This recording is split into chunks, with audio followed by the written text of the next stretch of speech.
Bonjour à tous, bienvenue dans ce webinaire sur la retraite complémentaire IRSEC avec aussi la présence de la SOFIA.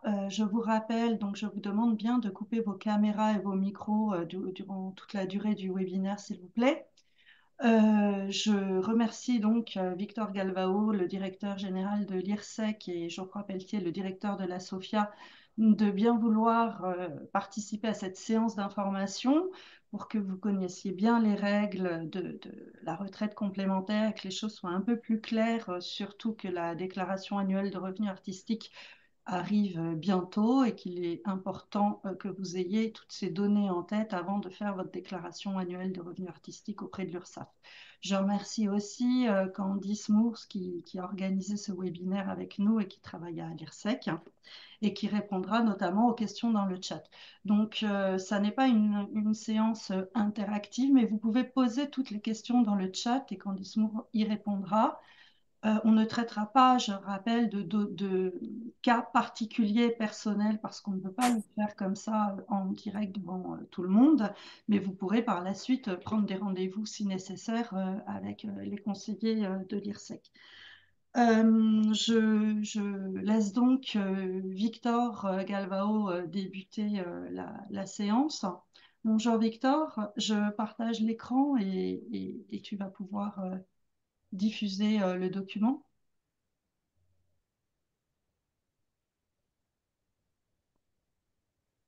Normalement, c'est bon. Alors, pour l'instant, j'ai rien, mais je suis sûr que ça va arriver. Bonjour à tous, merci Isabelle, merci à la Charte pour l'organisation de ce webinaire. Le sujet aujourd'hui est donc la retraite complémentaire des artistes-auteurs rémunérés en droit d'auteur. Le but du jeu n'est pas de faire de chacun d'entre vous des experts en la matière, mais bien de vous donner les données de compréhension qui vous permettent de vous orienter dans cet univers qui peut paraître compliqué, mais finalement pas tant que ça, de la retraite et notamment de la retraite complémentaire. Euh, alors, Isabelle, je n'ai pas de Alors, PowerPoint, il mais faut ouvrir le PowerPoint sur votre ordinateur. alors, il y a Candice qui arrive à la rescousse. Alors, pour ceux qui ne l'auraient pas compris, je suis une quiche dans tout ce qui concerne tout ce qui est technologie. Ce qui est triste hein, aujourd'hui, mais bon. N'empêche pas en tant que.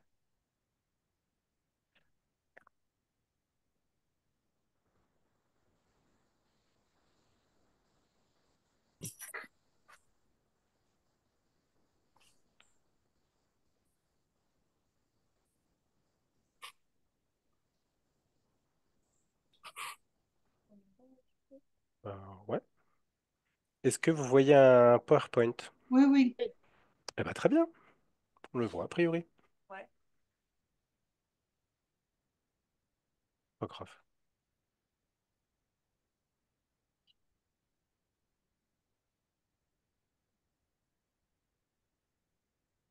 Clique là-dessus. Désolé pour ton enregistrement, Isabelle. Non, mais c'est pas grave. Un peu d'animation, de suspense.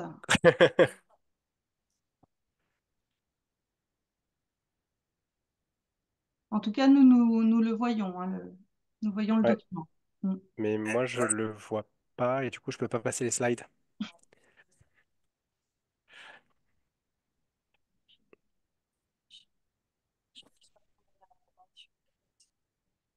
Du coup, là, vous voyez plus. Non, je Si. peux passer le document sinon. Hop, est-ce que vous le voyez? On a. Oui, Ouais. Là, ça marche? oui. Ouais. Magnifique. Merci à tous. Désolé pour la petite perte de temps. Je vous l'ai dit, aujourd'hui, le but du jeu, c'est de parler de retraite complémentaire, pas de faire de tous des experts en la matière, mais de vous donner les données de compréhension. L'IRSEC, la retraite complémentaire des artistes auteurs rémunérés en droit d'auteur, ça peut être résumé avec ce dessin. C'est un dessin de simplification graphique d'un Ah ben auteur non. du nord de la France. Et vous allez voir que ce dessin qui peut paraître compliqué au premier abord vous paraîtra beaucoup plus clair dans, allez, une demi-heure. Une petite demi-heure. Vous retrouvez cette facilitation graphique sur le site de l'IRSEC et il sera beaucoup plus clair dans pas longtemps. Du coup, tout d'abord, pour commencer, enfin, je voulais tordre le cou à plusieurs idées reçues qui reviennent un petit peu comme un refrain très, très régulièrement et qui sont fausses, tout simplement. J'entends beaucoup, notamment les plus jeunes, me dire, mais pourquoi est-ce que je cotiserai chez vous? De toute façon, je n'aurai pas de retraite. Du coup, il y a deux idées à corriger dans cette affirmation. C'est je n'aurai pas de retraite.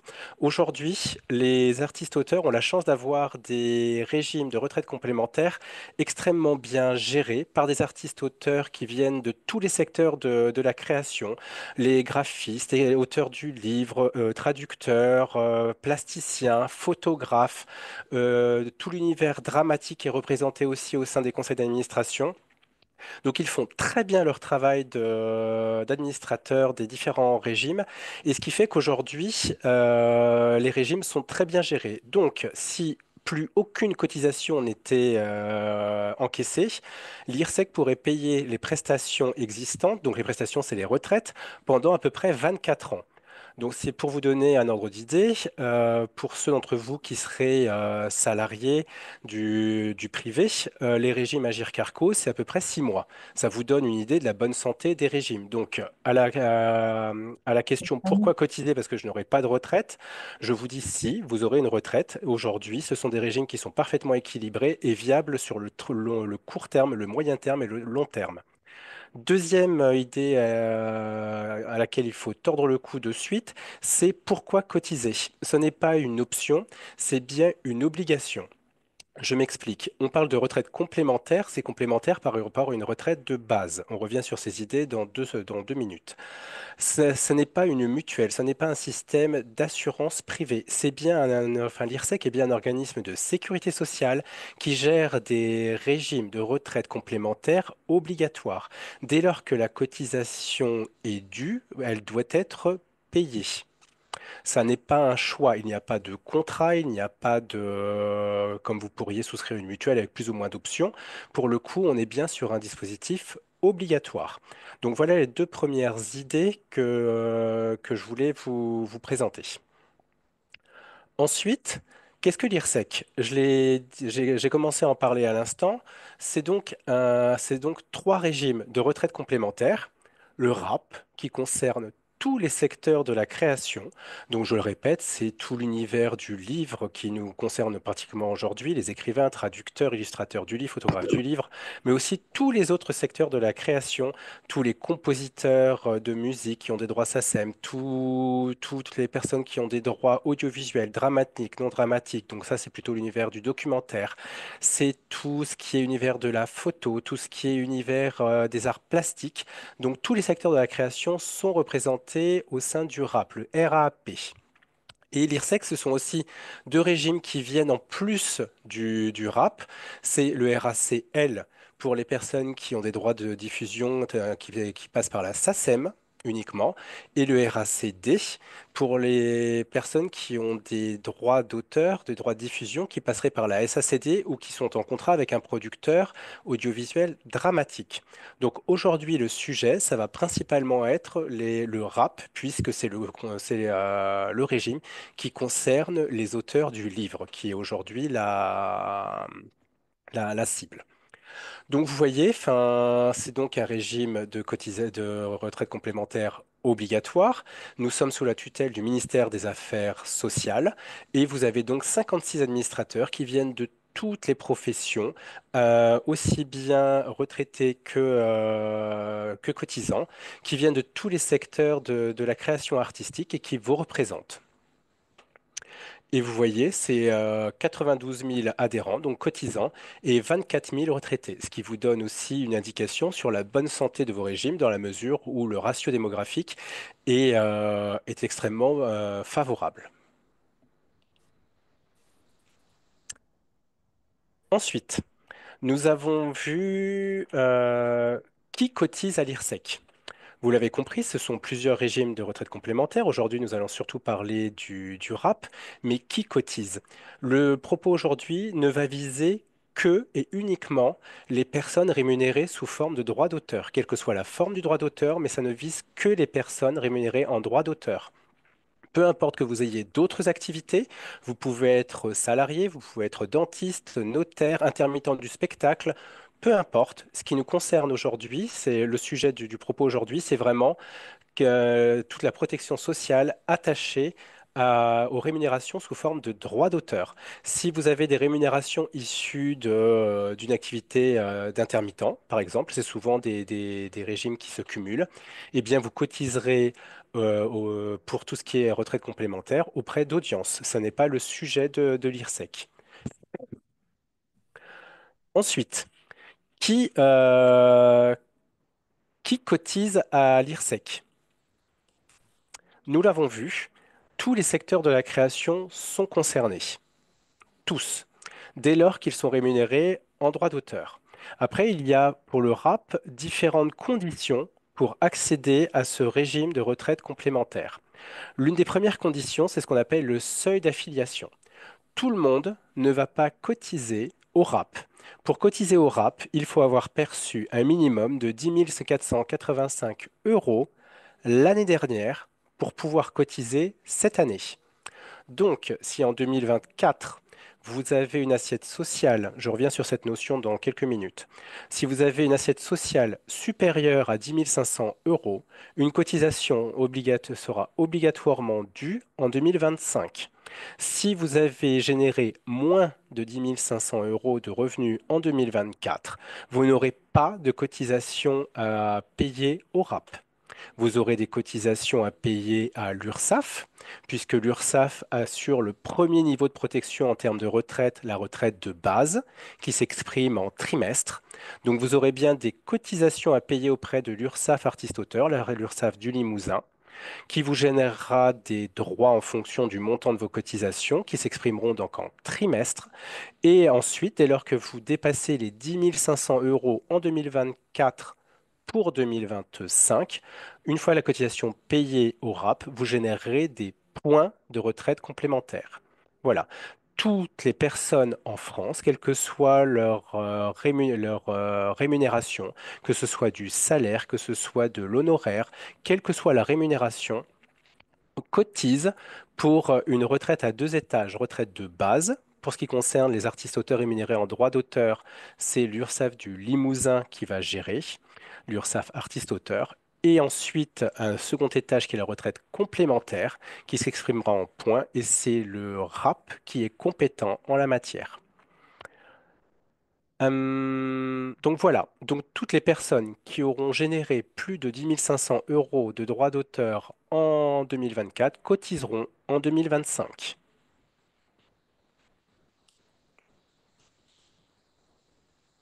Hop. Je vous parlais à l'instant d'assiette sociale. L'assiette sociale, c'est la base de cotisation sur laquelle, de revenus plutôt, sur laquelle nous allons calculer votre cotisation. L'assiette sociale, pour faire très simple, c'est exactement la même qui est retenue par l'URSSAF artiste-auteur. Il n'y a pas de différence entre la base de cotisation du régime de base, l'URSSAF artiste-auteur, et celle prise en compte par le RAP. Il n'y a pas de différence. Si vos cotisations en régime de base sont calculées sur 20 000 euros, elles seront calculées sur 20 000 euros au RAP aussi. Aucune différence, quelle que soit votre méthode de déclaration. Pour rappel, vous pouvez, en tant qu'artiste-auteur, déclarer vos rémunérations de droits d'auteur soit en traitement et salaire, soit en BNC, en bénéfices non commerciaux. À ce moment-là, ce bénéfice non commercial est majoré de 15%, soit en micro-BNC, il y a également cette majoration de 15% dès lors que vous êtes en bénéfices non commerciaux. C'est exactement la même assiette sociale, la même base de calcul de cotisation qu'au régime de base. Il n'y a pas de particularité.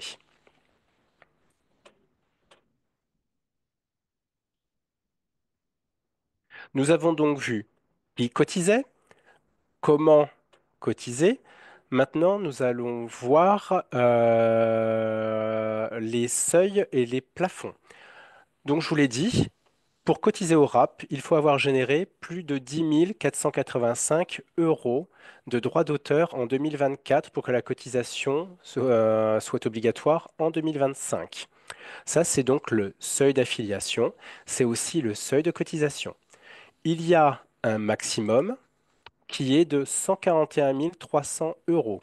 Au-delà de ces 141 300 euros, que je souhaite à tout le monde de percevoir, évidemment, il n'y a plus de cotisation au RAP. Vous payez une cotisation entre le seuil d'affiliation et ce plafond de 141 300 euros. Quel taux de cotisation est appliqué sur cette base de cotisation, sur cette assiette de cotisation? Le taux de cotisation qui est appliqué est un taux de 8%. C'est le taux qui a été jugé comme permettant un revenu de remplacement une fois à la retraite, à peu près similaire au régime de salarié. Voilà.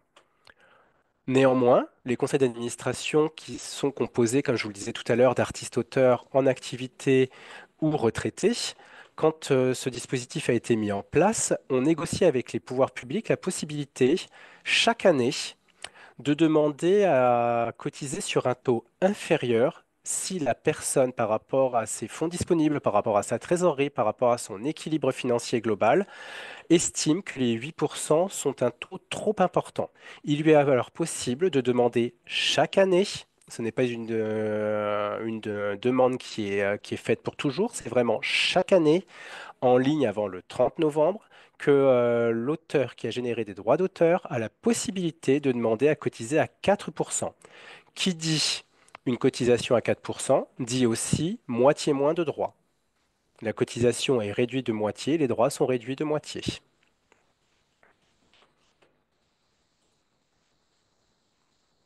Donc là, vous avez un aperçu des taux de cotisation dans les autres régimes. Pour ceux d'entre vous qui auraient des droits issus de la SACEM ou de la SACD ou de production audiovisuelle dramatique, les taux de cotisation sont différents au RACL. Le taux est de 6,5%, le taux au RACD est de 8%.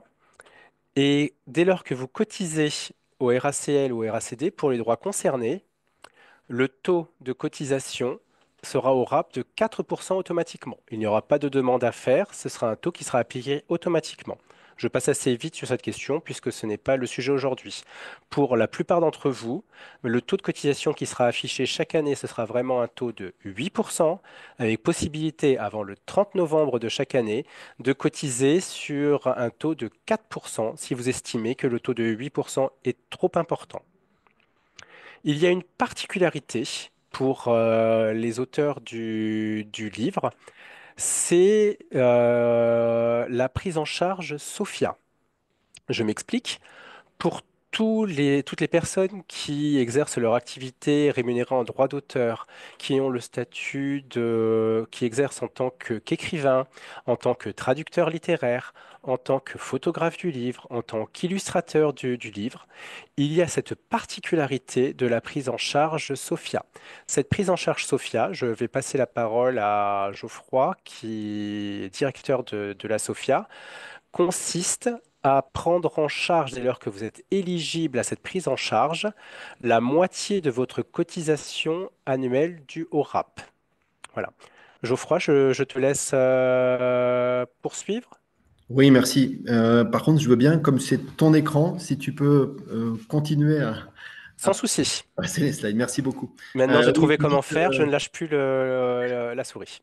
une petite parenthèse sur la SOFIA et peut-être l'explication du lien entre la SOFIA et la prise en charge partielle des cotisations retraite, parce que ce n'est pas forcément intuitif. Juste en deux mots, rappeler ce qu'est la SOFIA. Donc, on est un organisme de gestion collective, au même titre que la SCAM, la SACEM ou la DAGP, un peu plus petit que certains d'entre eux, avec deux particularités. La première, c'est que c'est une gestion totalement paritaire, auteurs et éditeurs. La majorité des organismes de gestion collective sont soit 100% auteurs, soit 100% éditeurs. Nous, dès la création de la SOFIA, il a été souhaité qu'on soit à parité auteur et éditeur de livres, de l'Assemblée générale jusqu'au conseil d'administration, en passant par toutes les commissions qui peuvent exister.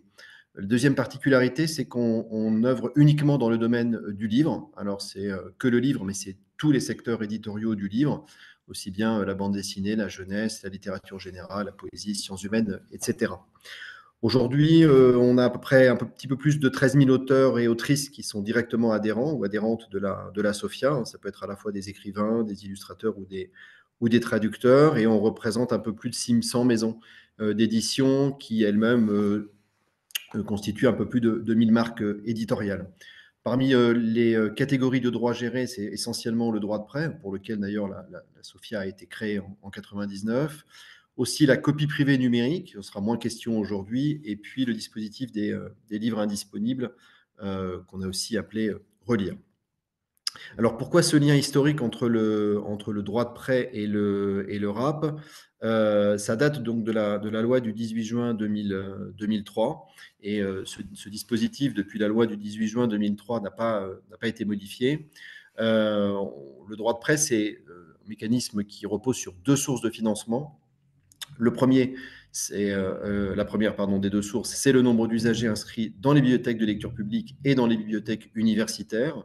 Et ça, c'est une contribution qui est versée par l'État chaque année, par le ministère de la Culture pour la partie lecture publique et par l'enseignement supérieur pour la partie universitaire. C'est un calcul qui est basé sur le 1,50 € par usager inscrit en bibliothèque de lecture publique et 1 € par usager inscrit en bibliothèque universitaire. Et puis il y a une deuxième source de financement qui, elle, est basée sur les acquisitions de livres par les bibliothèques, les achats de livres qui sont faits chaque année par les bibliothèques de prêt, et une contribution qui est collectée et reversée par les fournisseurs de livres à ces bibliothèques et qui est calculée sur la base de 6% du prix public des livres achetés chaque année. Donc c'est cette somme-là de ces deux contributions qui ensuite est reversée à parité aux auteurs et aux éditeurs, avec une petite spécificité par rapport à d'autres pays européens qui ont aussi des dispositifs de droit de prêt, c'est que ce n'est pas du tout basé sur le nombre de prêts qui sont effectués ou sur le nombre de titres qui sont en catalogue, mais sur les achats de livres qui sont effectués dans l'année, ce qui a notamment pour objet d'atténuer un peu l'effet best-seller, puisque en général, on s'aperçoit que les livres les plus prêtés en bibliothèque sont aussi ceux qui sont le plus achetés. Donc, ce mode de répartition permet aussi de mieux traduire l'extrême diversité des acquisitions de livres par les bibliothèques. On parle à peu près de plus de 400 000 titres différents achetés chaque année et plusieurs millions d'exemplaires, bien sûr. Mais ce reversement des droits, il se fait après le financement partiel d'un régime de retraite complémentaire. Donc ça a été décidé aussi en 2003, la création de ce régime de retraite complémentaire, obligatoire pour les auteurs à partir d'un certain seuil d'affiliation, mais la création de ce régime de retraite complémentaire s'est fait en lien avec l'idée qu'il y aurait un financement partiel des cotisations par un prélèvement sur les ressources du droit de prêt. Alors là, il y a trois grandes règles qui sont toutes autour de la notion de 5%, de 50%, pardon. La première, c'est que donc sont éligibles à cette prise en charge les auteurs qui tirent plus de 50% de leurs revenus artistiques de l'exploitation de leur livre. On pourra revenir sur cette notion de ce qu'est l'exploitation de leur livre, mais c'est bien cette première règle. Seuls sont éligibles les auteurs et autrices qui perçoivent plus de 50% de leurs revenus artistiques de l'exploitation de leur livre.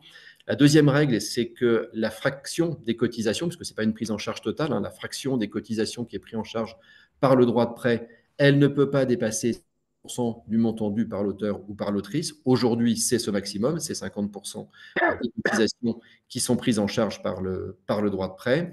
Et enfin, pour prendre en charge cette fraction des cotisations, la part de perception du droit de prêt qui peut être affectée à ce financement ne peut pas excéder 50% de l'ensemble des perceptions, c'est-à-dire la contribution de l'État plus la contribution collectée et reversée par les fournisseurs de livres. Donc il y a 3 fois 50%, ce qui est parfois source de confusion. Et en quelque sorte, on ne peut pas utiliser plus de 50% du droit de prêt pour financer plus de 50% de la cotisation des auteurs, et eux-mêmes ne sont éligibles que s'ils ont perçu plus de 50% de leurs revenus de la part du secteur du livre. Alors ensuite, cette prise en charge, elle s'effectue auprès donc, des auteurs et autrices éligibles. Première condition, évidemment, il faut être affilié au RAP, donc c'est le seuil de revenu artistique de 10 500 € à peu près, dont parlait Victor tout à l'heure. Évidemment, ça c'est la première condition. Et puis la deuxième, c'est tirer de plus de 50% de ses revenus artistiques de l'exploitation de ses livres. Jusqu'en 2019, jusqu'à la réforme de la sécurité sociale, c'est l'AGESA qui topait en quelque sorte les auteurs éligibles et qui adressait chaque année au RAP, à l'IRSEC, la liste des auteurs qui étaient affiliés au régime de retraite de base et qui étaient enregistrés par eux comme des auteurs de livres, avec un certain nombre d'approximations, de cumuls sans forcément vérification annuelle chaque année, mais ça a été comme ça depuis l'instauration en 2003 jusqu'en 2019. Et puis à partir de 2020, donc après la réforme de la sécurité sociale, si l'URSSAF des artistes-auteurs, donc la COS, mais surtout l'URSSAF Limousin, qui adresse désormais chaque année au RAP la liste des auteurs qui ont tiré plus de 50% de leurs revenus du secteur du livre et qui sont donc éligibles à cette prise en charge. Depuis 2024, ce travail qui est fait par l'URSSAF Limousin et donc le régime des artistes-auteurs se base sur une nomenclature des revenus artistiques et notamment sur l'instruction qui a défini ces revenus artistiques. Pendant les années précédentes, c'est vrai qu'on a dû, et l'IRSEC et la Sécurité sociale et nous, bricoler un peu, puisque la nomenclature qui préexistait et la façon dont elle était renseignée, notamment par les diffuseurs, ne permettait pas de retrouver tous nos auteurs. La première année, à titre d'exemple, on était passé d'à peu près 4500 auteurs pris en charge à 400 qui avaient été repérés par la sécurité sociale. Donc, ça aurait été un petit peu dramatique, en plus on était au moment de la crise sanitaire, d'annoncer que plus de 4000 des auteurs n'étaient plus pris en charge. Donc on a dû bricoler, il n'y a pas d'autre mot, pour essayer de retrouver nos auteurs et nos autrices.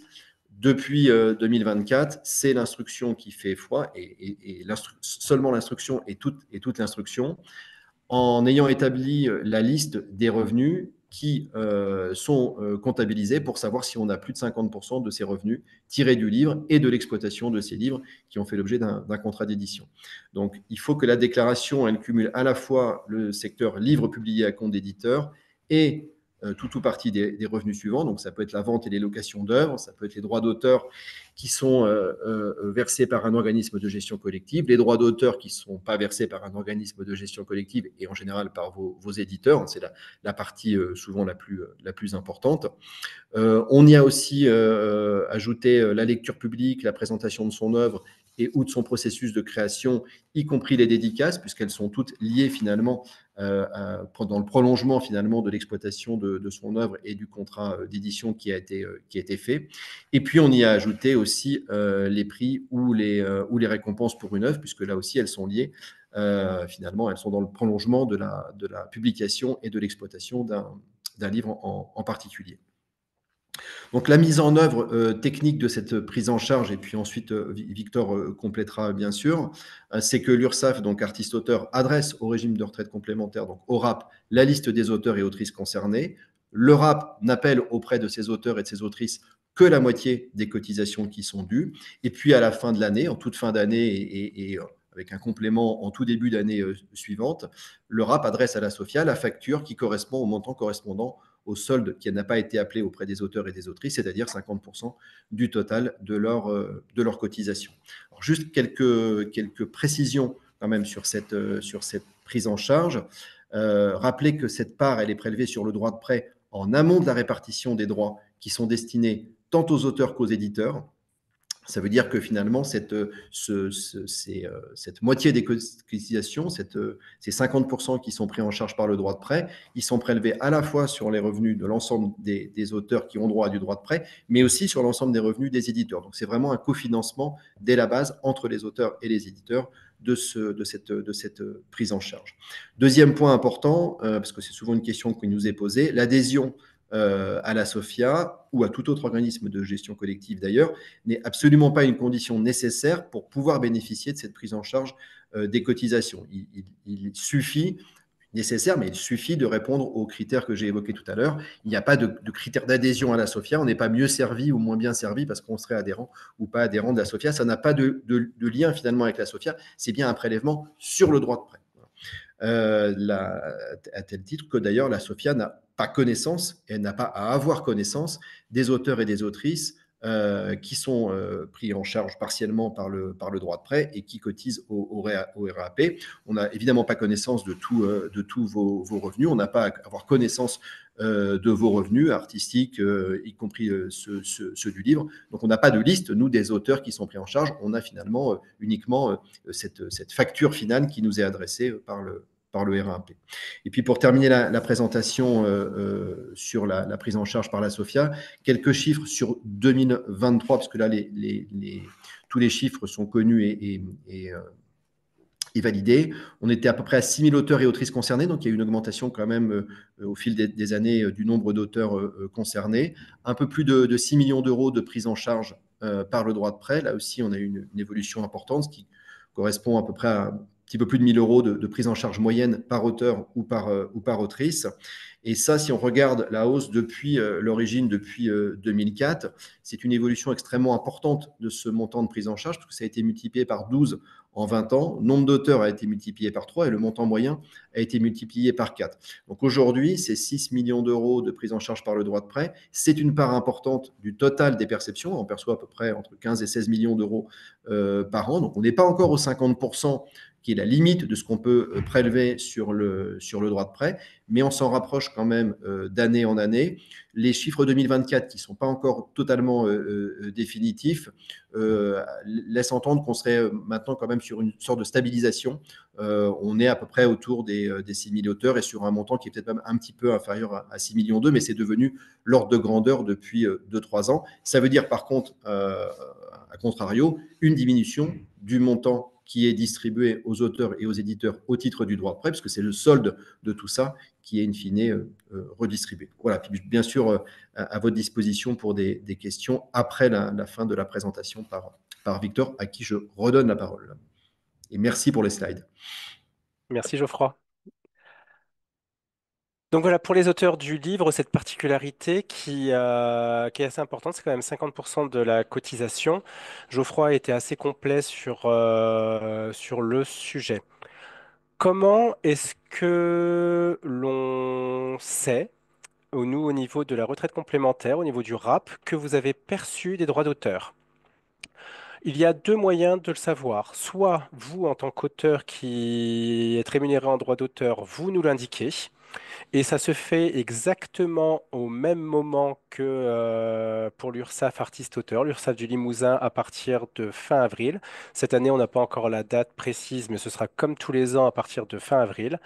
Vous pouvez, en même temps que vous le dites, que vous faites votre déclaration sociale à l'URSSAF artiste-auteur, vous faites votre déclaration également auprès du RAP.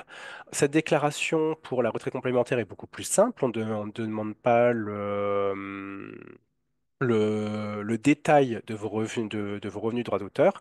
Ce que l'on demande, c'est le montant généré l'année dernière en termes de droit d'auteur. Vous nous déclarez le montant, le calcul de la cotisation annuelle se fait automatiquement en ligne. Si vous déclarez que plus de 50% de vos revenus de droit d'auteur sont issus de contrats d'édition, la prise en charge de SOFIA sera automatiquement calculée. Si vous ne faites pas cette déclaration sociale entre avril et septembre, c'est l'URSSAF artiste-auteur auprès de qui vous aurez fait cette déclaration sociale qui nous transmettra l'information. Donc, comme le disait Geoffroy à l'instant, non seulement l'URSSAF du Limousin nous indiquera si vous êtes auteur du livre ou non, si plus de 50% de vos revenus sont issus de contrats d'édition, mais elle nous donnera également les informations vous concernant.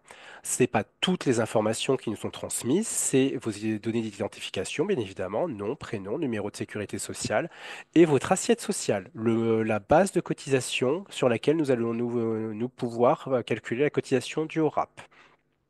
Cette opération de transmission d'informations se fait en septembre et nous appelons la cotisation au RAP donc en octobre. Vous aurez donc à ce moment-là jusque fin décembre pour payer votre cotisation directement en ligne. Voilà schématiquement comment s'organise le calendrier annuel pour la retraite complémentaire. Donc vous voyez qu'il est largement calqué sur le calendrier de l'URSSAF artiste-auteur pour ce qui concerne la déclaration sociale et pour ce qui concerne la date limite de paiement de la cotisation annuelle. Comme je vous le disais tout à l'heure, vous avez la possibilité chaque année, avant la fin du mois de novembre, de demander certaines options. C'est notamment la possibilité de demander à cotiser à 4%. La cotisation à 4%, je ne l'ai pas dit tout à l'heure, mais elle ne vise que les personnes qui ont une assiette sociale qui est comprise entre le seuil d'affiliation, qui est donc à 10 500 euros, et 31 500 euros, 31 455 pour être très précis. Si vos revenus de droit d'auteur, si votre assiette sociale est comprise dans cette tranche, vous avez la possibilité chaque année de demander à cotiser à 4%. Si vous percevez des droits d'auteur au-delà de 31 500 euros, vous ne pouvez pas bénéficier de cette dérogation au taux. Ce sera le taux de 8% qui sera appliqué. De même, vous pouvez demander à cotiser volontairement si vous le souhaitez au RAP, ce qui vous permet chaque année de maintenir un niveau de protection en retraite complémentaire. Pour ça, il faut avoir cotisé au moins une fois dans les 4 dernières années. Si vous avez cotisé au moins une fois au cours des 4 dernières années, vous pouvez demander à cotiser volontairement au RAP. Dans tous les cas, dès lors que vous êtes cotisant au RAP et que vous êtes bien auteur du livre et que 50% de vos droits d'auteur sont bien issus de contrats d'édition, il y aura une prise en charge SOFIA. Ça, on vient d'en parler. C'est OK. Donc voilà un petit résumé de ce qu'on vient de se dire avec les différentes étapes de calendrier. C'est une facilitation graphique qui est disponible sur le site de l'IRSEC que vous pouvez très, très facilement retrouver. Nous avons parlé de tout ce qui est cotisation. Juste une petite précision pour tout ce qui est cotisation qui a son importance. Toutes les cotisations payées directement à l'IRSEC, donc c'est le cas notamment des auteurs du livre rémunérés en droit d'auteur, toutes les cotisations qui ne sont pas précomptées par certains organismes sont déductibles fiscalement. Donc, si vous êtes en traitement et salaire, vous pouvez le déduire de votre revenu imposable. Si vous êtes en BNC, c'est sur la déclaration ad hoc, vous avez une case prévue pour déduire les cotisations sociales. Toutes les cotisations payées directement à l'IRSEC sont des cotisations sociales et déductibles de la même façon que les cotisations de retraite de base, déductibles fiscalement. Ensuite, vous allez me dire, j'ai cotisé pendant 1 an, 2 ans, 3 ans, 20 ans, 30 ans, 40 ans. Pourquoi? Eh bien, le but, c'est d'avoir une pension de retraite. C'est une fois que vous êtes arrivé à l'âge est exactement identique à celui du régime des salariés. Il n'y a aucune différence en la matière au RAP. Dès lors que vous avez atteint l'âge de liquidation de vos droits, l'âge où vous pouvez bénéficier d'une pension de retraite, eh bien, vous pourrez demander via le site Info Retraite la liquidation de l'intégralité de vos pensions de retraite, dont celle de l'IRSEC. Si vous avez cotisé au RAP, c'est à ce moment-là que nous recevrons la notification du site Info Retraite, qui est un site qui recense l'intégralité de vos régimes de retraite. C'est quelque chose qui est très pratique puisque notamment les artistes-auteurs ont pu être salariés, ont pu avoir des activités indépendantes, ont pu être auto-entrepreneurs, ont pu être intermittents. Donc beaucoup de caisses de retraite potentielles. Ce site les recense toutes. Donc c'est très pratique et c'est dès lors que vous passez par ce site pour faire votre demande de retraite, eh bien vous ne pourrez pas oublier de régime. Imaginons, vous avez cotisé en 1980 parce que vous avez travaillé dans une cantine scolaire.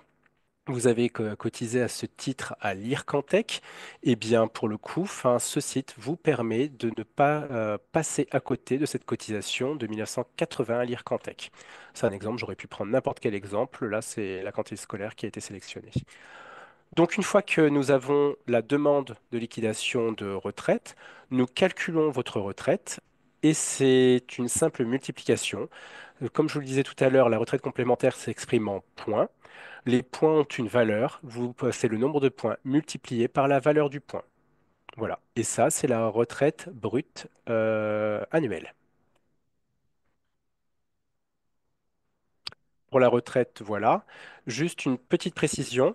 Les retraites sont réversibles, ce qui signifie que si vous décédez et que vous avez un conjoint, votre conjoint pourra bénéficier de 60% de votre retraite. C'est ce qu'on appelle la retraite de réversion.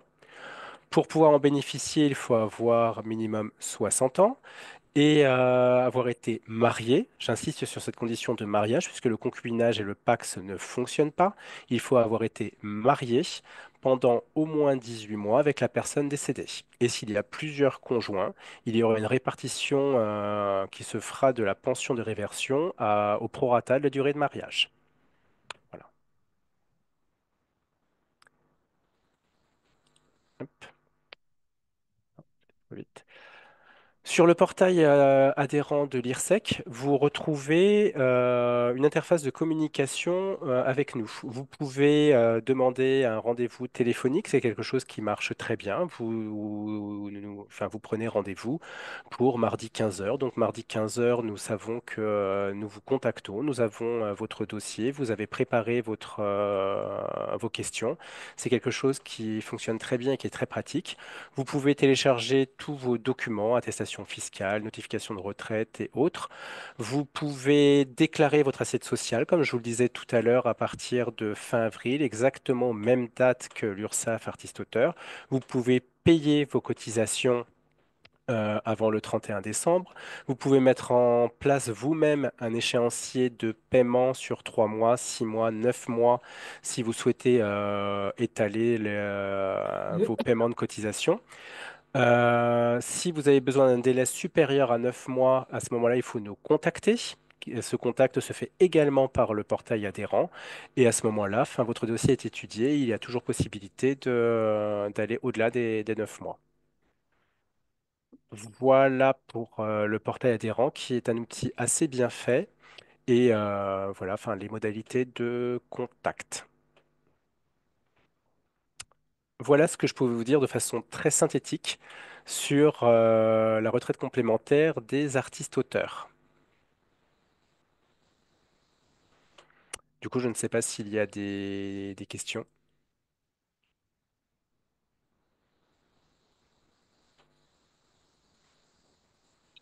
Je me permets peut-être de faire le relais des questions, si ça va, si ça convient à tout le monde. Avec plaisir, Isabelle. Alors, Victor, est-ce que vous pourriez préciser comment les artistes doivent clairement déclarer leurs revenus pour la prise en charge SOFIA au moment de la déclaration annuelle de revenus artistiques, c'est-à-dire l'importance de la nature, de bien déclarer la nature de l'œuvre et de préciser quelle est la nature de l'œuvre qu'ils doivent surtout choisir au moment de la déclaration annuelle de revenus. Bah, je commence à répondre et puis Geoffroy, peut-être tu complètes. Vous l'avez compris, c'est l'URSSAF artiste-auteur qui nous transmet l'information selon laquelle vous êtes ou non auteur du livre. Donc, si vous avez perçu plus de 50% de vos revenus de droit d'auteur issus de contrats d'édition. C'est donc votre diffuseur, l'éditeur, qui va déclarer le type de rémunération et c'est l'auteur qui éventuellement complétera ou corrigera cette déclaration. Après, Geoffroy, enfin, je ne sais pas si tu veux compléter. Bah, la nature d'œuvre, donc il y a une liste dans l'instruction qui répertorie les différentes natures d'œuvres avant de croiser, avant la nature d'activité. Nature d'œuvre, c'est livre publié à compte d'éditeur. Il n'y a pas il n'y a pas de, de, de choix d'alternatives possibles. Après, enfin, la façon de remplir à la fois pour le diffuseur et pour l'auteur, c'est pas un choix pour que ça rentre dans la catégorie qui va permettre de calculer les 50%. C'est la réalité de ce qui a été fait. Donc, c'est le croisement entre la nature, qui est forcément livre pour tous les revenus issus du livre, mais ensuite, il y a, je sais plus, je crois qu'il y a plus d'une quinzaine de natures d'activités qui sont répertoriées. Et il n'y en a que 5, c'est celles dont je parlais tout à l'heure, qui seront comptabilisées. Elles peuvent toutes concerner le livre, mais il n'y en a que 5 qui seront comptabilisées pour voir si ces revenus-là, la somme totale de ces revenus-là, est supérieure à 50% de l'ensemble des revenus artistiques d'un auteur. Donc c'est à la fois cocher livre, publié à compte d'éditeur, et ensuite cocher l'activité d'activités artistiques, vente et location d'œuvres. Ça, c'est vraiment, voilà, les droits d'auteur hors droits versés par un organisme de gestion collective, qui doivent être la grande majorité hein, des droits. Et puis les autres, sachant que ce qui n'a pas été pris, c'est notamment ce qui est en amont du contrat d'édition, par exemple les bourses et les résidences qui ne sont pas liées à un contrat d'édition pour un livre en particulier, mais qui sont plutôt en amont. Oui, alors ça, je crois qu'il faut vraiment le préciser, si je peux me permettre. Les revenus donc de la bourse et des résidences ne rentrent pas en ligne de compte puisque on est sur l'exploitation du livre et que ces revenus-là ne sont pas liés directement à l'exploitation des livres des auteurs et des autrices. On est En tout d'accord? cas, c'est comme ça que ça a été considéré. Après, c'est ni l'IRSEC ni la SOFIA qui avons Oui. rédigé cette instruction. Donc, voilà, au début, je pense même que c'était encore plus restrictif. Donc, ce qu'on a obtenu, c'est quand même que la lecture publique, la présentation de son œuvre, donc c'est l'ensemble ce qu'on appelait avant un peu les revenus accessoires, y compris les activités en milieu scolaire, etc. Tout ça, c'est bien pris en compte dans le calcul puisqu'on est invité parce qu'on a eu un livre publié, édité, et qu'on vient parler de son œuvre, ou lire son œuvre, ou dédicacer son œuvre. Et puis les prix aux récompenses aussi sont pris en compte. Donc, ce qu'il faut aussi donc retenir, c'est que l'atelier d'écriture, l'atelier d'illustration ne rentre pas dans la prise en charge, ne rentre pas dans le calcul, on est d'accord. Il faut par contre que la lecture publique, présentation de son œuvre, etc., soit bien déclarée dans Nature, livre publié à compte d'éditeur, pour qu'elle soit prise en compte.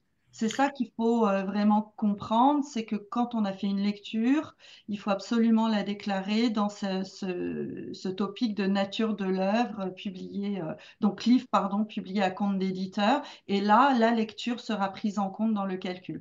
Par contre, l'atelier d'écriture, non. L'atelier d'illustration, non. Les bourses et les résidences, non. Voilà, pardon d'insister un peu, mais c'est pour que ce soit bien clair dans la tête de tout le monde au moment de faire sa déclaration. Euh, J'ai réaffiché, enfin je ne sais pas si vous voyez, mais je pense que oui, les oui. différentes catégories détaillées par Geoffroy. Tout à fait. Donc en fait, ce sont vraiment que ces 5 points tels qu'ils apparaissent à l'écran, ces 5 types de revenus qui vont être pris en compte dans le calcul de la part Sophia.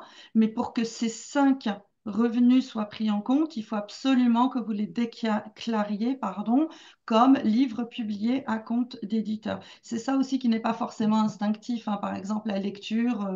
Présentation de son œuvre, on ne va pas forcément systématiquement penser à la déclarer telle qu'elle. Or, c'est ça qui compte. Dans, Voilà. dans la liste des natures d'œuvres, je pense qu'il n'y a pas d'ambiguïté parce que les autres, c'est des œuvres des arts graphiques, photographie, œuvres dramatiques, Oui, oui, scénario et oui. dialogue. Donc là, il n'y a pas de. Voilà. Je Mais, rajoute mais juste, pour même si c'est autant, pas pour le. autant, il y a des auteurs qui se sont trompés. On l'a vu au moment de la déclaration et à l'hiver, là, en décembre, il y a eu beaucoup de réclamations dans ce sens-là parce qu'il y a eu des erreurs de fait et il vaut mieux insister. Comme ça, c'est plus Si clair. je peux insister aussi, hein, même si c'est pas l'objet aujourd'hui, on va faire aussi, je pense, une présentation aux éditeurs de ce dispositif, parce que c'est important aussi que les éditeurs comprennent que ça a une incidence, la ligne ou la catégorie dans laquelle ils vont indiquer les droits d'auteur qu'ils ont versés aux auteurs et aux autrices, ce qui n'empêche pas les auteurs et les autrices eux-mêmes d'alerter sur ce point leurs éditeurs. Ça ne change pas grand-chose pour un éditeur de le mettre dans la bonne ou la mauvaise catégorie, puisque pour lui, finalement, en termes de cotisation, derrière, ce sera à peu près la même chose. En revanche, ça peut changer, puisque du coup, si ça a été mal rempli, ce n'est pas pris en compte par la COS et l'URSSAF au moment du calcul. Et c'est là qu'il peut y avoir aussi derrière des revendications. Donc ça vaut le coup. Nous, on va faire ce travail-là aussi de bien informer les diffuseurs sur la façon de remplir la déclaration. Mais ça vaut le coup aussi que les auteurs et les autrices informent leurs éditeurs quand ils ont un dialogue serein avec eux sur ces questions-là. Je me D'accord. permets de rebondir sur ce que vous venez de dire tous les deux. Dès lors que, donc, vous l'avez compris, c'est l'URSSAF du Limousin qui nous transmet l'information. Si l'auteur considère qu'il remplit les conditions, que plus de 50% de ses revenus droits d'auteur sont issus de contrats d'édition, mais qu'il n'a pas été identifié comme auteur du livre par l'URSSAF, ça n'est pas figé, ça n'est pas écrit dans le marbre. Il peut nous contacter, de préférence via le portail adhérent, pour nous dire, bah, moi, je devrais avoir la prise en charge Sophia. À ce moment-là, on lui demandera les justificatifs, bien évidemment, puisque bah, il faut bien qu'on ait un justificatif pour l'appliquer. Et en fonction des notes de droit d'auteur qu'il nous transmettra, contradiction, enfin, toute pièce justificative, nous pourrons voir si effectivement il aurait dû être pris en compte par l'URSSAF du Limousin en tant qu'auteur du livre. Si pour le coup les justificatifs ne sont pas suffisants ou ne sont pas révélateurs que plus de 50% de ces rémunérations sont issues de contrats d'édition, eh bien sa cotisation reste telle qu'elle. Si en revanche, nous constatons qu'il est bien auteur du livre, que plus de 50% de ses revenus sont issus de contrats d'édition, à ce moment-là, sa cotisation est recalculée et nous adressons le complément de cotisation directement à la SOFIA. Pour aller dans ce sens-là, du coup, j'ai une question là qui dit, quand dans une même facture, il y a des activités différentes, par exemple un atelier d'écriture et une présentation de son œuvre, une lecture publique, peut-on déclarer les deux choses distinctement, même s'il y a une seule facture? Comment on se dépatouille de ça? Au niveau de l'URSSAF artiste-auteur Ben, parce que souvent les ou artistes, par rapport aux pièces qui nous sont transmises? Parce que par oui, rapport aux pièces qui nous sont transmises, c'est-à-dire que souvent, l'auteur, il va faire les deux, c'est-à-dire bien sûr, l'atelier d'écriture et la présentation, mais la facture, il n'aura qu'une seule facture. oui, Donc, comment, est-ce que nous, ça peut être pris en compte à partir du moment où finalement, il y a quand même une présentation, même s'il y a eu un atelier d'écriture? Nous, à ce moment-là, à partir du moment où on a ce genre de justificatif, on va l'examiner et on prendra en compte uniquement ce qui rentre dans le cadre de la prise en charge SOFIA. Tout ce qui est préparation de l'œuvre ne sera pas pris en compte, mais cette même facture sera divisée, tout simplement. Voilà. D'accord. C'est mieux si on nous l'indique. Ça Mhm. évite des soucis d'appréciation et autres. Mais pour le coup, 'fin, on connaît le domaine et on saura analyser ce qui est de la préparation et ce qui est de la diffusion. D'accord. Alors, j'ai une autre question qui dit, est-ce qu'en cas de cotisation volontaire au RAP, donc si on est en dessous du seuil, est-ce que la prise en charge SOFIA peut quand même avoir lieu? La prise en charge SOFIA s'appliquera dans tous les cas. Que vous soyez à 4%, que vous soyez à 8%, que vous soyez en cotisation volontaire, que vous soyez en surcotisation, elle s'appliquera dans tous les cas. Il faut par contre toujours réunir les conditions pour cette prise en charge. D'accord. Alors, j'ai une question sur le calcul. Pourquoi le calcul s'effectue-t-il sur le revenu global alors que la SOFIA pourrait simplement prendre en charge la part des revenus issus du livre plafonnée à 50% du revenu total? En l'état, si la part livre représente 48% de mes revenus, la SOFIA ne prend pas en charge la moitié des cotisations. C'est assez peu équitable vis-à-vis de celui dont la part représente 52%. Mhm. En mode de calcul, je finis juste la lecture. En mode de calcul basé sur cette répartition, pardon, excusez-moi, c'est que la fenêtre, pardon, la fenêtre est trop petite. Ou la question Donc, trop longue. en mode de calcul basé, mais elle vaut le coup, sur cette répartition, avec évidemment les protections d'usage, minima et plafonnement, permettrait une répartition plus équitable entre tous les auteurs du livre, auteurs qui tous génèrent des droits SOFIA. Alors, il y a plusieurs étages de réponse. Il y a un effet de seuil. Voilà, enfin, clairement, quand vous êtes à 48 et pas à 50, effectivement, vous perdez le bénéfice de cette prise en charge. C'est un effet de seuil. Enfin, effectivement, je comprends complètement que si vous avez 20 000 euros de droits d'auteur, 10 001 euros de graphisme et 9 999 de contrat d'édition, vous perdez le bénéfice de cette part SOFIA. C'est un effet de seuil, c'est l'effet des textes qui sont dans le Code de la sécurité sociale. C'est enfin, j'ai pas d'éléments. Enfin, nous, concrètement, enfin, il faut qu'il y ait des seuils, un minimum, un maximum. Les textes sont très clairs en la matière, on les applique. Ensuite, il y a des raisons historiques. Les écrivains, les traducteurs littéraires, les photographes du livre, les illustrateurs du livre, les auteurs de BD n'avaient pas de régime complémentaire jusqu'en 2004. C'est extrêmement tardif. C'est parce que ça a été mis en place très tardivement qu'il y a cette prise en charge Sophia qui a été mise en place. C'est une espèce de revenu différé. Geoffroy l'a abordé tout à l'heure. Et pour le coup, seuls étaient concernés par cette prise en charge Sophia les auteurs du livre. Et la façon d'analyser la qualité d'auteur du livre, c'est de considérer que plus de 50% de ces revenus sont issus de contrats d'édition.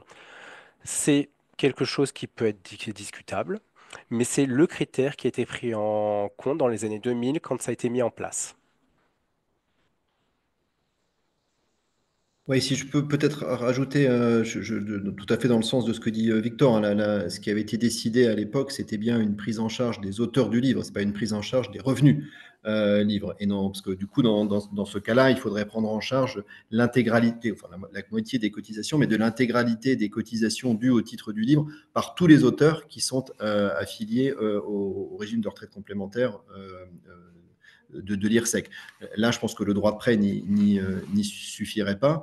Ensuite, si je comprends bien la question, c'était une alternative hein, à un moment donné, on s'est posé la question. Alors, en 2000, je ne me souviens plus, mais en tout cas, plus récemment, quand on a vu aussi le montant de prise en charge et donc ce qui est préempté finalement sur le droit de prêt augmenter d'année en année, c'est de se dire est-ce qu'on ne peut pas prendre en charge que la moitié des cotisations pour les revenus du livre et pas pour l'ensemble des revenus. Alors, sauf erreur, je crois qu'on ne prend pas 50% de l'ensemble des cotisations de l'auteur RAP, puisqu'il y a déjà une prise en charge qui est faite sur la partie RACD et RACL, sous contrôle de Victor. Après, c'est vrai que par contre, s'il a d'autres revenus qui ne sont ni RACD ni RACL, là, on prend en charge 50%, quand bien même ce n'est pas totalement du livre. On pourrait limiter aux revenus qui sont ceux qui sont topés dans l'instruction et qui servent aussi au calcul de la SOFIA. Ça, de toute façon, c'est quelque chose qui n'était impossible de faire avant, puisqu'on avait juste une liste d'auteurs, affiliés ou pas, qui était donnée par la GSA, et on n'avait aucune idée de la répartition des revenus. Aujourd'hui, c'est vrai que c'est une répartition qu'on connaît mieux, en tout cas à partir de maintenant, avec l'instruction. En revanche, ce n'est pas un choix de la SOFIA de prendre 50% de l'ensemble des revenus ou de tenir compte de telle ou telle activité pour savoir qui on prend en charge. Ça, c'est l'instruction fiscale qui le détermine, mais en amont, c'est même la loi. C'est-à-dire qu'il faudrait changer la loi. Aujourd'hui, c'est la loi et les décrets qui disent qu'on prend en charge 50% de l'ensemble des cotisations dues. Donc, on peut pas, enfin, en tout cas, moi, je ne jouerai pas avec la loi. On applique ce qui est dit. Si on veut revenir sur cette question-là, si on veut changer l'équilibre et ne plus tenir compte en amont de la répartition des revenus pour dire cet auteur est topé livre et à partir du moment où il est topé livre, avec ce problème de seuil, hein, je comprends bien qu'il y a des années où on est à 52% livre type, enfin, au sens de l'instruction fiscale, et puis des fois on peut être à 48% parce qu'on a accepté de faire justement des activités qui sont rémunératrices. Donc il faudrait se priver d'activités rémunératrices pour calculer ça. Donc ça c'est vrai que c'est une question de seuil. Au-delà de ça, il faudrait changer la loi, changer le décret, puisqu'aujourd'hui, on ne peut pas l'appliquer autrement que ce qui nous est imposé. Et encore une fois, techniquement, la question pourrait se poser à nouveau aujourd'hui. On pourrait éventuellement techniquement répondre favorablement. Maintenant, après, c'est une question d'arbitrage et de souhait et de volonté politique de revenir complètement sur ce qui a été l'accord de 2003. Je ne sais pas si ça répond exactement à ce que j'ai compris de la question, mais voilà. Oui, ce qu'il faut comprendre, c'est que l'IRSEC et la SOFIA appliquent les règles du jeu éditées par les ministères, la COS et au final l'instruction ministérielle. D'ailleurs, je préfère qu'on dise prise en charge par le droit de prêt que prise en charge par la SOFIA. C'est vrai que c'est nous qui versons, mais c'est vraiment préempté sur l'ensemble du droit de prêt.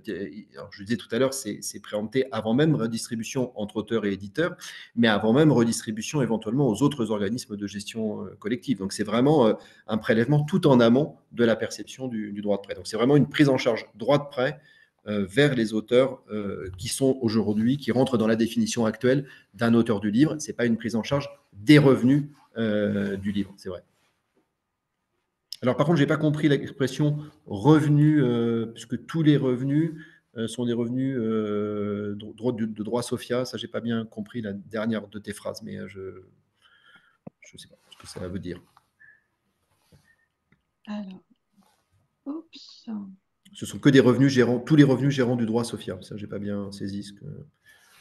Alors, je ne sais pas si la personne veut préciser sa question dans le chat, si j'arrive à le voir.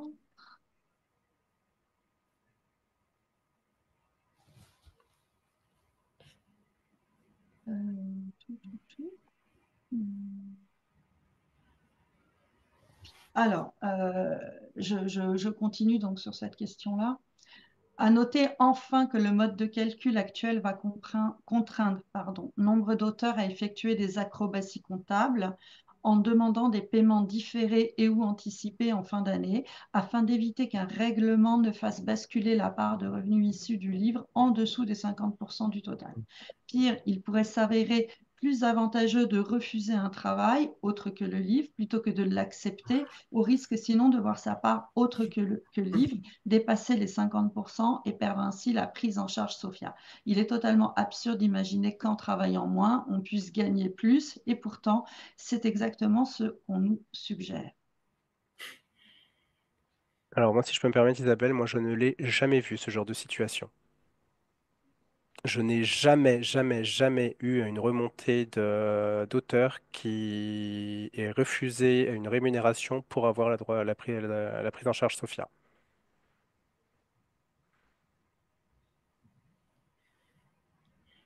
Geoffroy, veux-tu ajouter quelque chose? Non, alors c'est vrai que ce qui a pu changer aussi avec la réforme de la sécurité sociale dont je parlais tout à l'heure, c'est que euh, pendant des années, la GSA, en fait, quand on dit toper les auteurs du livre, qui étaient, enfin ceux qui étaient assujettis, enfin qui pouvaient bénéficier de cette prise en charge, donc éligibles à la prise en charge par le droit de prêt, il n'y avait pas un travail de vérification qui était fait annuellement. Donc des auteurs qui, une fois, avaient dépassé le seuil enfin, le taux de 50% de revenus artistiques, restaient finalement dans le dispositif de prise en charge. Et on a vu sur les 10-15 premières années une augmentation continue du nombre d'auteurs pris en charge, puisque finalement, il n'y avait que des auteurs qui venaient s'ajouter, il n'y en avait jamais qui étaient retirés, puisqu'on n'allait pas voir si finalement ils étaient toujours ou pas dans les clous. Et ce qui a changé avec la réforme de la sécurité sociale, c'est que maintenant, c'est un contrôle qui est fait chaque année. Et on peut effectivement une année être dans le dispositif et une année sortir du dispositif parce qu'on est en dessous de ce seuil de 50%. Alors, on mettrait un seuil à 49%, ce serait pareil. On pourrait être en dessous de 49 ou au-dessus de 40. Donc, à partir du moment où il y a un seuil, on peut être en dessous, au-dessus.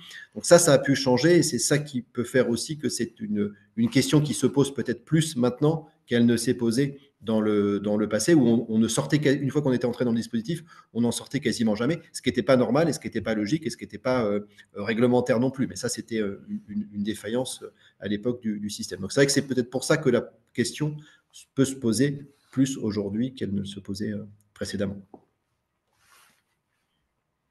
Je reviens sur les bourses pour préciser quelque chose. Pour un montant reçu sous forme de droit d'auteur dans le cadre d'une bourse, ce montant n'ouvre pas de droit à la prise en charge Sophia, mais en revanche, ce montant sera bien pris en compte dans le calcul RAP. N'est-ce pas? Oui, non? Tout à fait. Tout à fait, tout à fait. La cotisation sera, imaginons, vous avez des droits issus de contrat d'édition, vous avez une bourse, eh bien, la prise en charge SOFIA, s'appliquera si vos droits issus de contrat d'édition seront supérieurs, représenteront plus de 50% de la globalité des droits d'auteur. Oui, Ah, les droits issus de la résidence ne permettent pas de vous faire basculer au-dessus de 50%. En revanche, une fois que vous avez basculé au-dessus de 50%, c'est l'intégralité de vos droits perçus qui sont pris en charge, donc, dont ceux de la résidence. D'accord. Alors, il y a une question qui était dans le chat à laquelle Candice a répondu, mais je pense que c'est important de la dire à tout le monde. Quand on est à la retraite et qu'on continue d'écrire et de percevoir des droits d'auteur, continue-t-on à payer auprès de l'IRSEC des cotisations et de percevoir la part Sophia, enfin, d'être prise en non. charge? Les cotisations pour la retraite complémentaire au RAP s'arrêtent dès lors que vous avez liquidé vos droits au RAP, donc dès lors que vous bénéficiez de votre pension. Imaginons, nous sommes en 2025, vous faites liquider vos droits là au 1er mai 2025. La cotisation 2025 restera due, donc éventuellement avec une participation de la SOFIA. Et à partir du 1er janvier 2026, plus aucune cotisation ne sera due. Rien. C'est unique dans le paysage de la protection sociale puisque bah, vous allez continuer à payer vos cotisations auprès de l'URSSAF. Vous allez continuer à payer vos cotisations quel que soit votre secteur d'activité que vous cumulerez avec votre retraite. Si vous reprenez une activité, j'en sais rien, moi, salarié, très basiquement, vous allez cotiser aussi bien en base qu'en complémentaire à taux plein, comme quelqu'un qui ne serait pas retraité. En revanche, pour la retraite complémentaire sur vos droits d'auteur, il n'y aura plus de cotisation. Et dans tous les cas, cette cotisation s'arrête au 1er janvier qui suit les 67 ans de la personne. D'accord. Pour que ce soit clair aussi pour tout le monde, le paiement des cotisations se fait exclusivement sur le portail adhérent IRSEC. Et en résumé, donc, faut-il vraiment créer un compte sur le site de l'IRSEC dès lors qu'on est amené à payer des cotisations au RAP? Exactement. Ça ne se fait que via le portail. Nous ne pouvons plus, nous n'avons plus le droit d'accepter les chèques et le liquide de façon très marginale. Je crois qu'on est limité à 900 euros ou un truc comme ça. Alors là, je rétropédale un petit peu, Geoffroy, quand tu as parlé de la mauvaise catégorie que peut remplir un éditeur. C'était pas très clair. Est-ce que tu peux préciser ce que tu voulais dire? De quelle mauvaise catégorie tu voulais parler? Le son, Geoffroy, s'il te plaît, ton micro.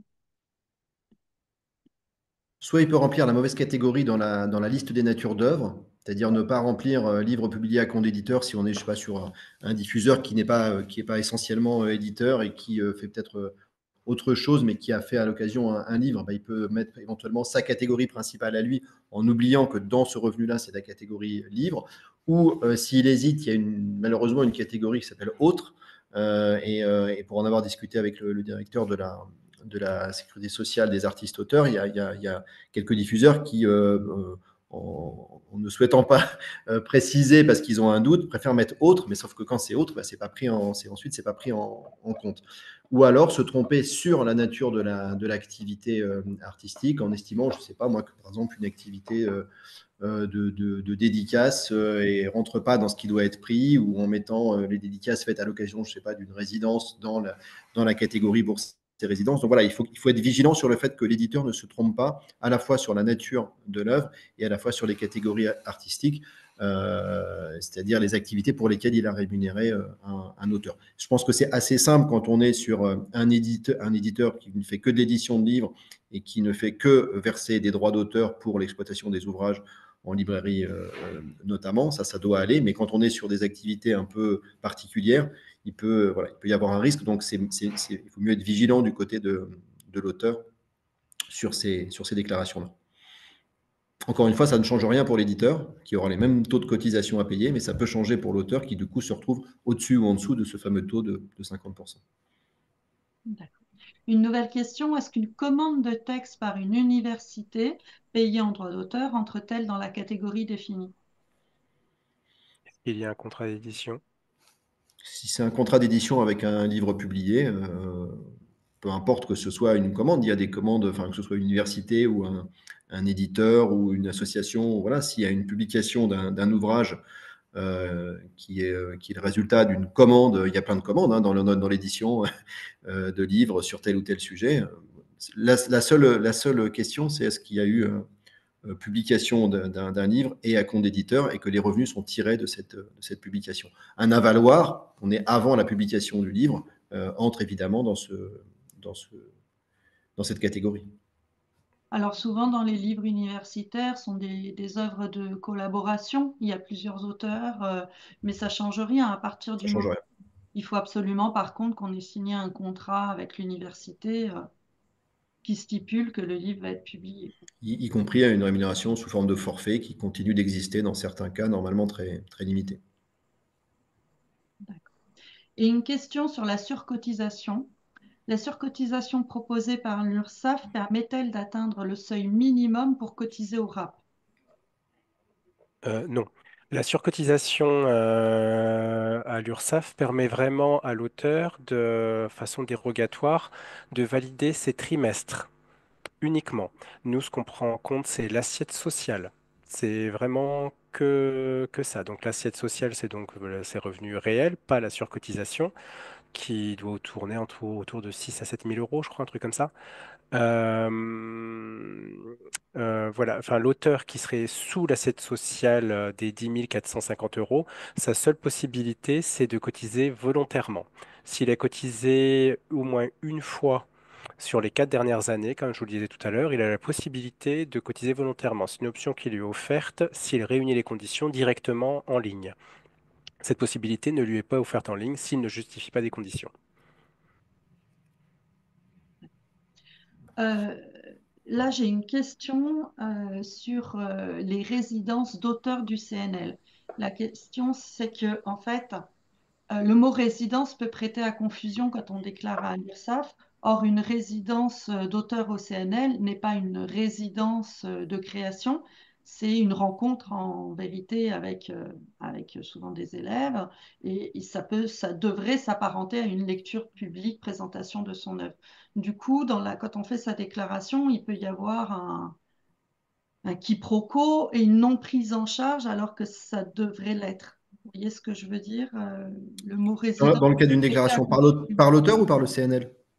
Ben, quand l'auteur fait sa déclaration URSSAF et qu'il déclare sa résidence CNL, et que le CNL aussi va déclarer résidence d'auteur, est-ce que ça peut être automatiquement mis sur le côté parce que c'est le mot résidence, alors qu'en fait, là, cette C'est résidence-là c'est pas s'apparente à le. une lecture publique présentation? Encore une fois, enfin, je pense pas que l'URSSAF artiste-auteur analyse chaque terminologie pour savoir où ça doit être classé, puisque ça a déjà été classé par l'auteur ou par le diffuseur. Donc c'est à l'auteur ou au diffuseur de le mettre dans la bonne catégorie.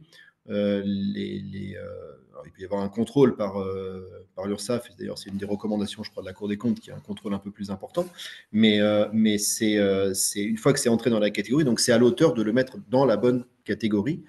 S'il s'avère que le terme, enfin, le nom du contrat, c'est résidence, mais qu'en fait, ce sont des lectures publiques, dans ce cas-là, il faut qu'il le mette dans la catégorie lecture publique. C'est pas une liste qui est donnée et ensuite l'URSSAF qui classe dans les catégories, c'est l'auteur ou le Mhm. diffuseur et ou le diffuseur qui le classe dans les bonnes catégories. Donc c'est pour Oui, donc, ça, c'est important encore que ce une soit fait fois, en il amont. faut vraiment faire très attention de Oui, bien déclarer la nature de l'œuvre. Et donc, la résidence auteur CNL, il faut la déclarer comme la nature de l'œuvre et la catégorie d'activité, c'est les d'exhibition. deux, hein. Mm. Oui. J'ai une question sur les livres audio. Les droits tirés des livres exclusivement audio sont-ils pris en compte par la SOFIA? Alors, c'est pas. Nous, on prend rien en compte, encore une fois. C'est un Le, rappel. le- la, sur les droits audio, bah, c'est des droits dérivés du contrat d'édition. Donc, ça, c'est des droits qui sont versés par les éditeurs. Donc, ça rentre dedans. Par contre, si l'activité consisterait à lire un texte ou à lire dans le cadre d'un disque audio, là, c'est une autre activité qui répond à une autre catégorie. Mais les droits perçus parce que votre ouvrage a fait l'objet d'une adaptation en livre audio, comme l'adaptation audiovisuelle, comme une adaptation, une traduction, comme un livre de poche, etc. Tous ces droits dérivés qui vous sont versés par l'éditeur, ils rentrent dans la catégorie des droits d'auteur, donc il n'y a pas de souci. Oui, parce que ces droits ont fait l'objet d'une cession au contrat. Tout à fait. Il y a bien eu un livre précédemment. Tout à fait. Est-ce que l'illustration de commandes pour des couvertures de livres, de romans, etc., va du coup être pris en compte dans le calcul parce que, comme le dit ici une illustratrice, elle n'a jamais reçu de contrat d'édition pour la réalisation d'une couverture. C'est en général une commande et une facturation. mais ça ne fait pas l'objet d'un contrat d'édition, vu que c'est payé au forfait en général et qu'il n'y a pas par la suite de pourcentage sur les ventes. Là, franchement, je pense que ça va dépendre de la catégorie dans laquelle l'éditeur va indiquer avoir rémunéré l'auteur. Si il estime quand même que c'est bien une activité artistique pour un livre publié à compte d'éditeur, quand même le contrat d'édition n'est pas signé avec l'illustrateur, je pense il va l'intégrer ici. Mais là, c'est encore une fois, c'est c'est la décision du diffuseur de l'intégrer dans telle ou telle catégorie. Je pense que ça C'est un peut, scandale, pour ça. moi, ça pourrait relever Mm. de cette catégorie, même si c'est encore une fois un forfait. À partir du moment où ça a été versé en droit d'auteur et que ça correspond à un livre publié à compte d'éditeur, ça doit pouvoir rentrer dans cette catégorie. Je ne vois pas trop où est-ce qu'il le mettrait d'ailleurs ailleurs. En revanche, s'il demande une affiche pour un festival ou s'il demande une affiche pour faire de la promotion en librairie sur ces voilà, ça, là on est à la limite et on est plus dans la catégorie artistique. Mais là, on est bien lié à Graphisme. D'où l'importance de former les éditeurs aussi. c'est pour ça que c'est la prochaine étape. Alors, il y en a pas, enfin, il y en a peut-être qui sont auteurs et éditeurs, mais la prochaine étape aussi, c'est d'aller bien réexpliquer tout ça. Et surtout, encore une fois, comme ça n'a pas d'incidence forcément pour l'éditeur, de lui expliquer en quoi, par contre, pour ses auteurs, ça peut avoir des conséquences importantes sur cette éventuelle prise en charge. Si un livre est publié mais pas vendu, c'est-à-dire qu'il est distribué gratuitement, est-ce que les revenus perçus par l'auteur sont pris en compte? Il faut qu'il y ait exploitation commerciale. C'est le cas notamment de tout ce qui est institutionnel. Si le livre ne fait pas l'objet d'une exploitation commerciale, il n'est pas concerné. D'accord.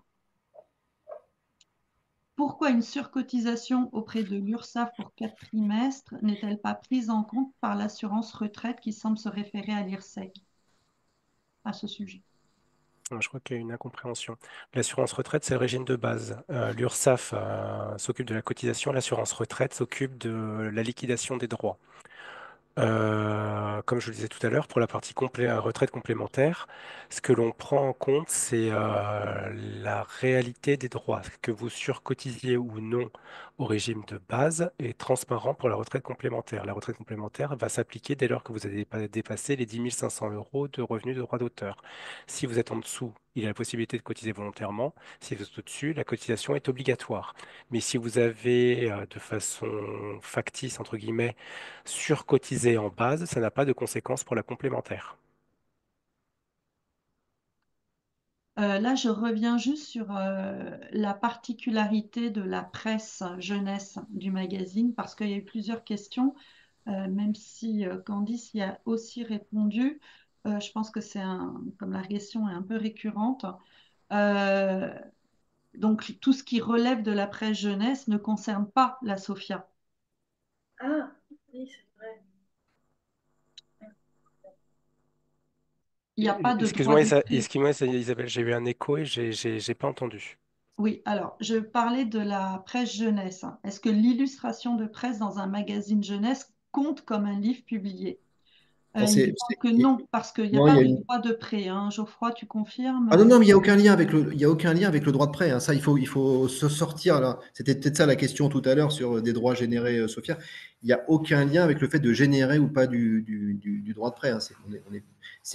On va prélever sur les perceptions du droit de prêt pour Oui. financer ça, mais il n'y a aucun lien entre le fait que ce soit des ouvrages qui donnent lieu à du droit de prêt ou pas. Non, il y a une catégorie production de presse hors livre publié à compte d'éditeur dans lequel ça rentre. Alors après, on ne va pas rentrer aujourd'hui dans la question notamment du Code du travail, parce que normalement, il y a une présomption de salariat pour pour les journalistes, après pour les illustrateurs dans des ouvrages, dans des publications de presse jeunesse qui en plus ressortent en général d'éditeurs de livres. Par ailleurs, il y a la possibilité qu'il y ait une rémunération en droit d'auteur, mais qui est très encadrée. En tout cas, ça tombe dans la catégorie production de presse. Hmm. Si, encore une Et- fois, l'éditeur qui déclare fait bien son travail et répartit bien, parce que des fois, ce sont des productions de presse qui ensuite sont éditées en livre, hein. Ça peut exister en jeunesse ou en bande dessinée. Mais s'il fait bien son travail, la rémunération pour la partie presse, elle est dans la catégorie presse et la rémunération quand l'ouvrage sort en livre, elle est dans la rémunération livre. ouais. C'est vraiment le critère du livre qui est important. Les textes sont assez clairs sur le sujet. Que le livre soit papier ou numérique, peu importe, mais tout ce qui est magazine, ça ne rentre pas dedans. D'accord, c'est clair. Que se passe-t-il si l'auteur et le diffuseur n'indiquent pas la même catégorie dans la L'édi- nature de l'œuvre? Oui, L'éditeur va faire sa déclaration, ensuite l'auteur va faire sa déclaration sociale à partir de fin avril, et c'est l'auteur qui a le dernier mot, puisque c'est lui qui corrige la déclaration. d'accord. Ils ne le font pas de façon... Ils ne sont pas concurrents en termes de déclaration. C'est d'abord l'éditeur qui fait, puis l'auteur fait sa déclaration. S'il y a quelque chose à corriger, il corrige.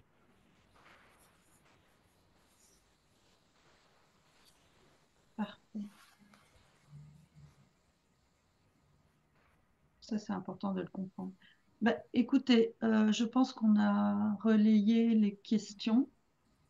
Je propose que pour les auteurs, les artistes d'ici qui auraient des questions plus précises sur leur dossier, leur cas, de contacter, de prendre rendez-vous avec l'IRSEC pour vraiment préciser.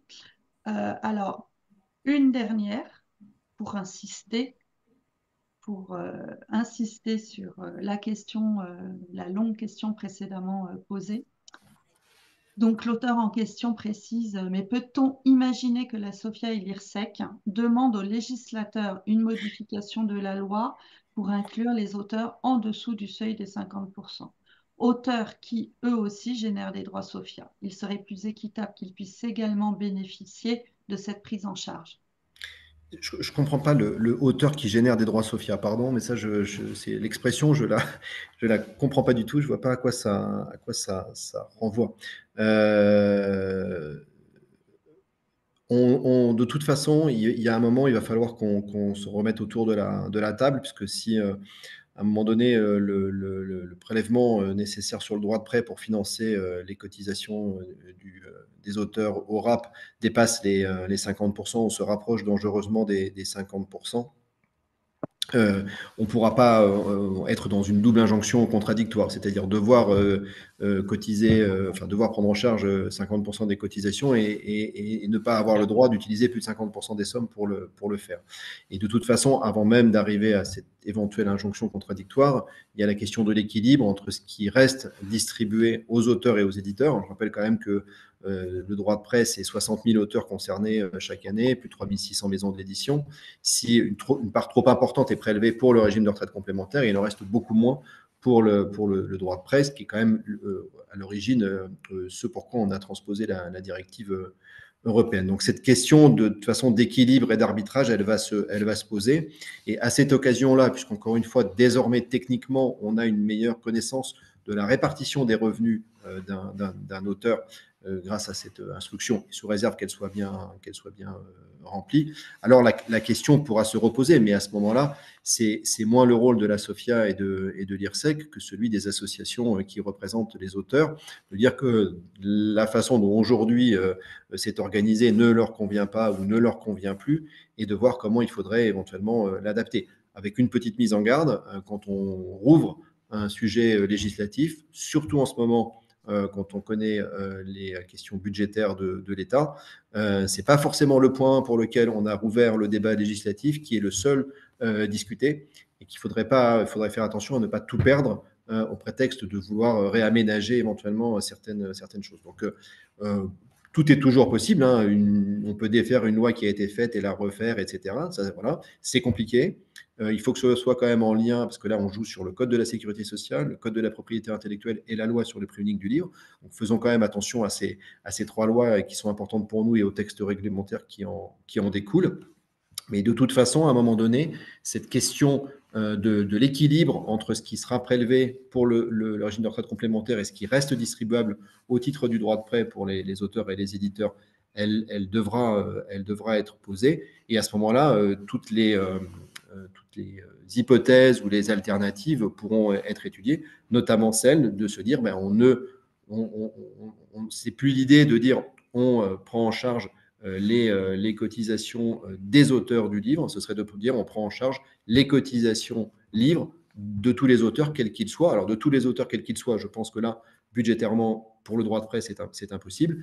Mais avec, je crois que tout à l'heure, l'auteur dont tu parles, Isabelle, parlait de plafonnement ou de limites ou de critères. Il faudrait, là, pour le coup, retrouver d'autres critères. Mais oui, tout est toujours tricotable et détricotable. Attention, simplement, des fois, en voulant modifier quelque chose, c'est l'intégralité d'une loi qui peut être remise en question. Donc, il faut faire attention. Mais rien n'est définitivement écrit. Donc, voilà, c'est des questions qu'il faudra probablement se poser à un moment.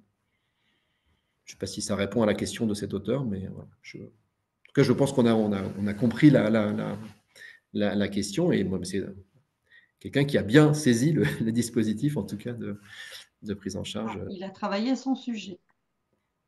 Une dernière question sur la rétroactivité.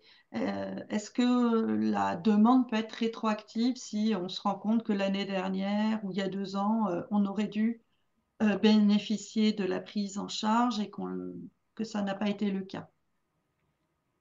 Oui, la demande peut être rétroactive dans la limite de la prescription. Tant que la procédure de recouvrement est en cours, c'est toujours possible de revenir dessus. Et tant que la cotisation n'est pas prescrite, c'est toujours possible de revenir dessus. Et la prescription est de 3 ans à partir du moment où elle doit être payée. Du coup, nous avons de temps en temps, ça arrive, des demandes pour 1 année, 2 années, 3 années. D'accord. Donc c'est possible. Bon, je pense qu'on peut s'arrêter là. Il est presque 12h30.